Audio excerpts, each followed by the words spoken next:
KTX를 타야 되기 때문에 내려가면서 계속 중계를 볼 겁니다. 관심 있게 한 사람의 국민으로서 볼까 합니다. 역사적인 판단에 대한 기대감과 혹시나 하는 초조함이 교차하는 표정이었습니다. 선고 형량을 알리는 자막이 뜨자 멍하니 지켜보거나 말없이 고개를 끄덕이기도 했습니다. 내란의 위법성을 공식 확인한 사법부의 첫 판단이었지만 이를 반기는 사람을 찾긴 드물었습니다. 특검 구형의 절반에 불과한 형량에 납득하기 어렵다는 분통이 터져나왔습니다. 국민들이 피해를 입었던 것들이 돈으로 환산할 수는 없지만 국민의 마음들이 많이 흐트러졌을까 또 아팠을까 최소한 8, 9년 정도는 나왔어야 되지 않느냐. 시민들은 피고인 윤석열이 저지른 범죄가 충분히 단죄되지 않았다고 했습니다. 경호처를 사병으로 앞세워 공수처 체포를 방해하고 국무회의를 무력화하는 등 국가 근간을 뒤흔든 범죄를 더 엄중하게 판결했어야 한다는 겁니다. 이 시대에서 일어날 수 없는 일이 발생을 했잖아요. 시민들이 만약에 그렇게 체포 방해를 하고 했으면은 아마 경찰들이 가만히 있었겠어요. 염치도 반성도 없던 피고인을 재판부가 봐준 게 아니냐는 질타도 나왔습니다. 잘못한 것에 대한 뉘우침이나 반성도 전혀 없이 그런 행동으로 계속 재판하는 내내 일관해 왔는데 재판부에서 너무 솜방망이로. 계엄 선포 당일 국회 앞으로 달려간 시민들을 떠올리며 다시는 비극이 반복되지 않아야 한다고 입을 모았습니다. 저를 아니면은 저희 가정을 대신해서 이제 용기 내주신 분들에 대해서 감사드리고 그렇게 용기 낼 수밖에 없는 상황을 만든 것에 대해서는 좀 아쉽습니다. 민변은 권력을 사유화해 혼란을 초래한 죄질에 비해 형량이 낮다며 비판했고 참여연대는 내란 관련 본 재판에서 헌정 질서를 바로 세우는 판결이 나와야 한다고 촉구했습니다. MBC 뉴스 김지인입니다. 오늘 법원 앞에서는 어김없이 윤석열 지지자들의 집회가 열렸습니다. 최근 들어 참가자가 가장 많았는데요. 이들은 판사를 거칠게 욕하면서도 대체로 이 정도면 괜찮다는 반응을 보였습니다. 이재인 기자가 취재했습니다. 윤석열 전 대통령 첫 선고를 앞두고 지지자들은 단단히 준비하고 모였습니다. 무대 차량이 다시 등장했고 대형 천막에 의자도 설치했습니다. 허황된 바람이 적힌 현수막도 여러 개 내걸었습니다.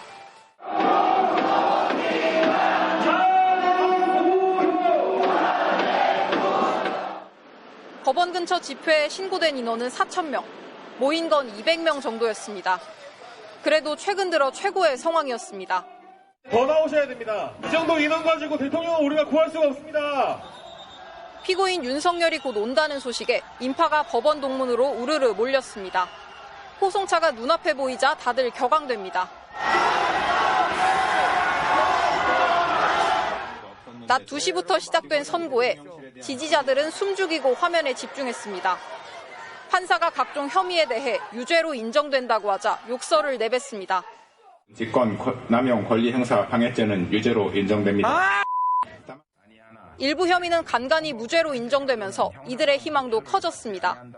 유죄도 있고 무죄도 있는데 그거는 밀당이고 기각을 때릴 수 있다고 가능성이 없지 않다고. 1심 선고 결과는 징역 5년. 지지자들은 별다른 동요 없이 다 같이 구호를 외치기 시작합니다.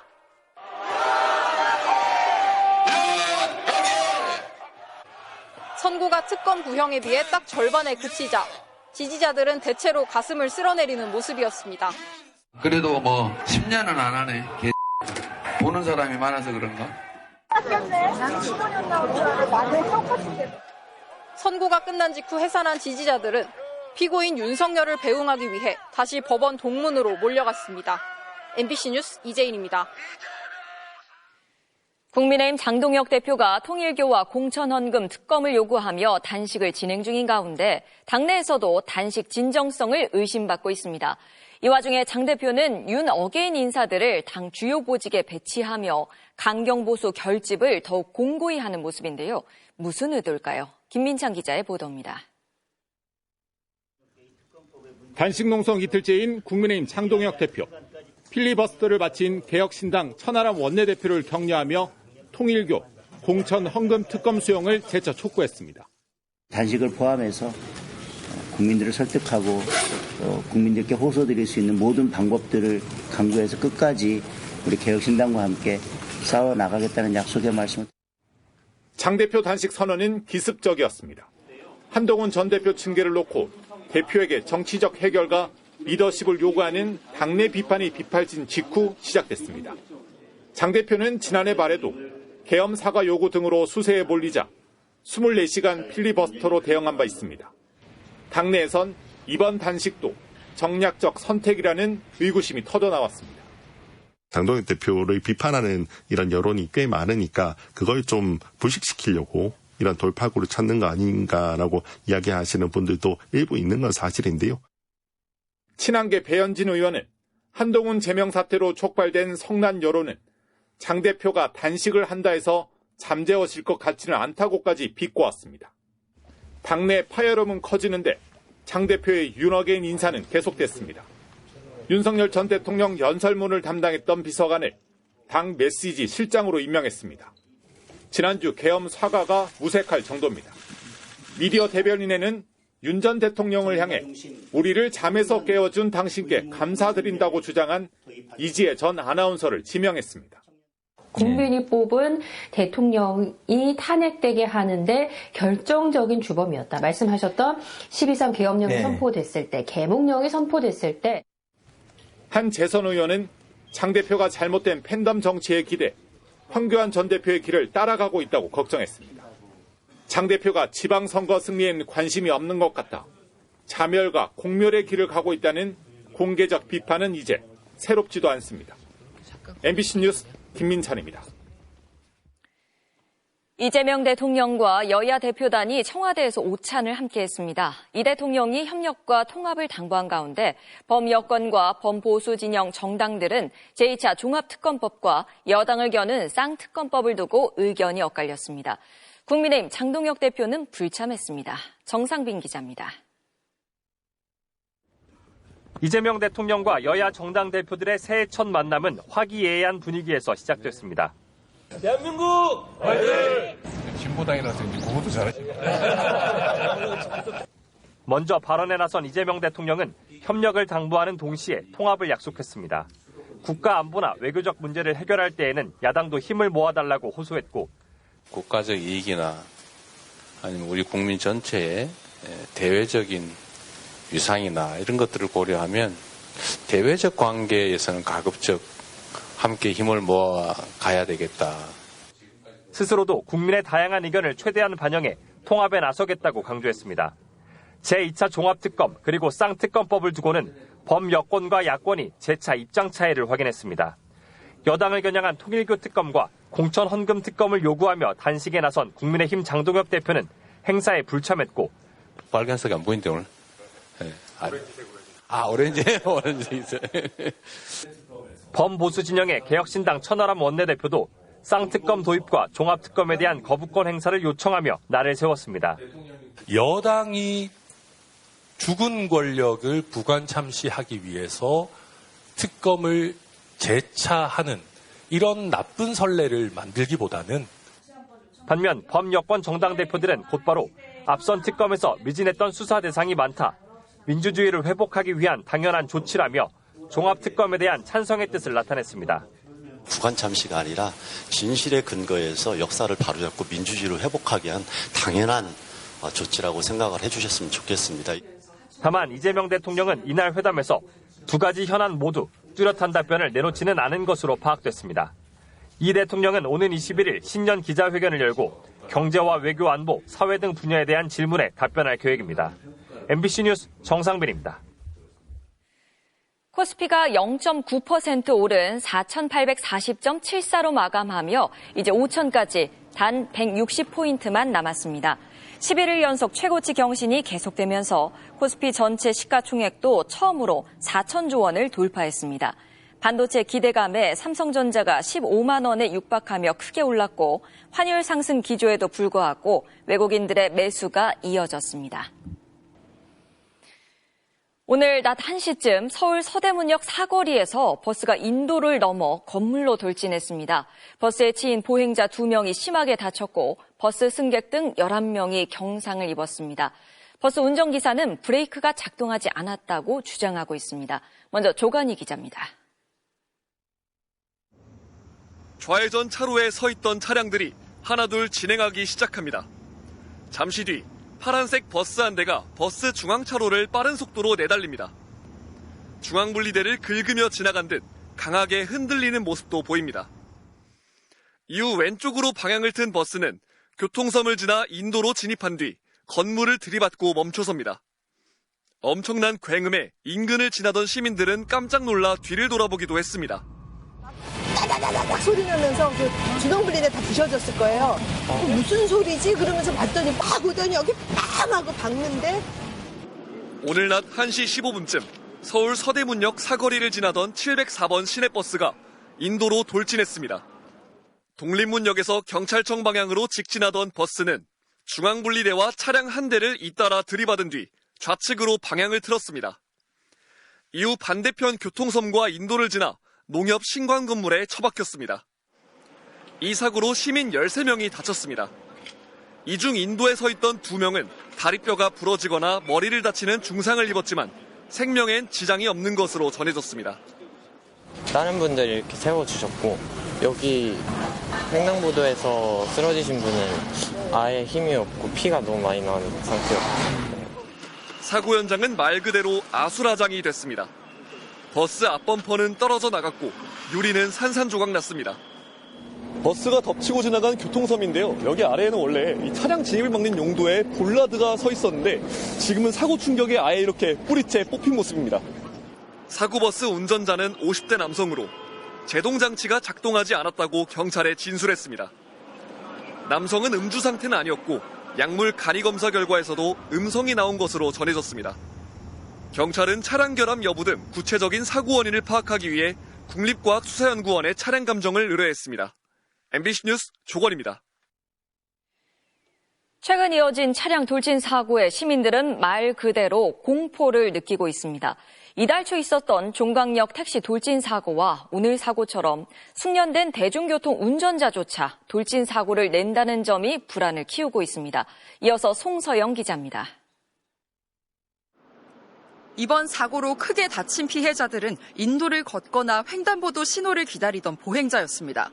특히 사고가 난 곳은 서대문역 출구와 농협 본사, 대형 종합병원 등이 인근에 있어 평소 사람들 왕래가 잦았던 곳입니다. 안전할 거라고 생각한 곳에서 또다시 발생한 돌진 사고에 시민들은 길 걷기도 무섭다고 입을 모았습니다. 이런 사고를 참으면 언제 내 자신이 그렇게 될지도 모르잖아요. 네. 그런 두려움은 있죠. 제가 아마 3분의 기적이라고 한 3분 정도만 늦었으면 제가 그랬을 것 같아요. 돌진 차량이 보행자를 덮치는 사고는 최근 빈번하게 이어지고 있습니다. 재작년 7월 서울시청역 역주행 사고로 시민 9명이 사망했고 지난해 11월 경기 부천의 한 시장 안에서도 화물차가 150m를 돌진하면서 20여 명의 사상자를 냈습니다. 영상으로만 보다가 실질적으로 제 눈으로 목격하고 나니까 정말 이 내 눈앞에서도 이런 일이 진짜 일어날 수 있다라고 많이 좀 놀랬고 특히 버스나 택시기사 등 비교적 숙련된 운전자의 돌진 사고가 이어진다는 점도 시민 불안을 더합니다. 지난 2일에도 서울 종강역 인근에서 횡단보도 신호를 기다리던 40대 여성이 돌진한 택시에 치여 숨졌습니다. 버스도 못 탈 것 같고 막 지금 저도 이제 운전하는 사람인데 지금 저도 지금 또 운전도 못 할 것 같고. 시청역 참사 이후 8톤 트럭 충격에도 버틸 수 있는 강철 울타리가 일부 보행로에 세워졌지만 근본적 대책으로는 느껴지지 않습니다. 가드레일, 저 버스 가드레일을 확실히 단단하게 해야 될 것 같은 게 너무 흐물흐물거려요. 너무 약하고. 반복되는 차량 돌진 사고에 길을 걷다 변을 당하는 게 자신일 수도 있다는 시민들의 두려움은 커지고 있습니다. MBC 뉴스 송서영입니다. 미국 연방수사국 FBI가 유력 일간지 워싱턴 포스트 기자의 자택을 압수수색하는 초유의 사태가 벌어졌습니다. 기밀이 유출됐다는 이유를 대며 고발 기사를 써온 기자를 압수수색한 건데요. 그럼에도 불구하고 워싱턴 포스트는 매일 해오던 대로 취재하겠다는 입장을 내놨습니다. 신재용 기자의 보도입니다. 미 연방수사국 FBI가 유력 일간지 워싱턴 포스트 한나 나탄슨 기자의 자택을 급습해 압수수색했습니다. 압수된 물품은 휴대전화와 업무용 개인용 노트북 그리고 스마트워치로 사실상 기자의 통신 매체 전부를 가져갔습니다. 이 기자가 국방부 계약업체 직원으로부터 입수한 군사 정보를 보도해 국가 안보를 위태롭게 했다는 게 수사당국의 주장입니다. Jeopardize the lives of American warfighters because the information that was distributed through the media was classified. FBI는 또 이 기자에게 정보를 줬다는 계약업체 직원과 다른 워싱턴 포스트 직원들 간의 소통 기록도 전부 제출할 것을 언론사 측에 요구한 것으로 알려졌습니다. 법무장관은 기밀 정보의 불법 유출을 결코 용납하지 않겠다며 이번 압수수색이 국가 안보를 위한 거라고 강조했습니다. 하지만 워싱턴 포스트는 나탄슨 기자에겐 어떤 혐의도 적용되지 않았고 기자와 접촉했다는 계약업체 직원의 범죄 사실에도 기밀 유출 혐의는 없었다고 보도했습니다. 압수수색이 이루어진 당일 트럼프 대통령은 베네수엘라 관련 정보 유출자를 체포했다고만 언급했습니다. And that's the leaker on Venezuela. And a very bad leaker. We're hot on their trail, but the leaker has been found and the leaker's in jail. 정부 인사 문제부터 최근 베네수엘라까지 고발 기사를 보도해온 나탄스는 지난해 말 1,000명이 넘는 행정부 내 취재원을 확보했다고 밝힌 바 있습니다. 이 때문에 미 언론계는 물론 법조계에서도 이번 압수수색이 기자는 물론 취재원을 위축시키는 위험한 선례가 될 수 있다는 비판이 나옵니다. 압수수색 후 워싱턴 포스트는 언론 자유와 취재 활동을 굳게 지지한다며 매일 해오던 것처럼 이 자유를 더욱 적극적으로 행사하겠다는 입장을 밝혔습니다. MBC 뉴스 신재용입니다. 이런 가운데 트럼프 대통령은 이민 당국의 폭력적인 단속에 항의하는 미네소타주 주민들을 급기야 반란 세력이라고 규정했습니다. 시민들의 항의 집회를 두고 내란이라면서 내란 진압법을 발동해 군 병력을 투입할 것이라고 위협했는데요. 뉴욕 나세용 특파원입니다. 미국 미니애폴리스의 한 고등학교. 학생 수백 명이 이민 단속을 규탄하는 팻말을 들고 행진합니다. 이웃 도시 세인트폴의 고등학생들도 교실을 떠나 거리로 나왔습니다. 이민 당국은 학교 부근이나 통학 차량을 가리지 않는 무차별한 과격 단속을 이어가고 있습니다. 르네 굿도 자녀를 학교에 데려다주고 오다가 이민 당국 요원에게 사살당했습니다. 참다 못해 고등학생들까지 시위에 나서게 된 겁니다. I know a lot of my friends who might not necessarily even be immigrants are feeling feared. 하루 전엔 베네수엘라 이민자가 이민국 요원의 총에 다리를 맞았고 이후 시위는 더욱 격화됐습니다. 국토안보국은 이번에도 단속 요원이 공격당해 맞대응했을 뿐이라고 했습니다. 트럼프 대통령은 기다렸다는 듯 전문 시위꾼들과 반란 세력이 애국자인 이민 단속 요원들을 공격한다면서 내란 진압법을 발동하겠다고 밝혔습니다. 군대로 시위를 무력 진압하겠다는 겁니다. 백악관 실세 스티븐 밀러 부비서실장은 시위를 연방정부에 대한 반란이라고 몰아갔고 백악관 대변인은 브리핑장에 시위 현장 사진을 내걸며 시위대에 폭력성을 부각하고 있습니다. Insurrection Act is a tool at the president's disposal, but it has been used by previous presidents in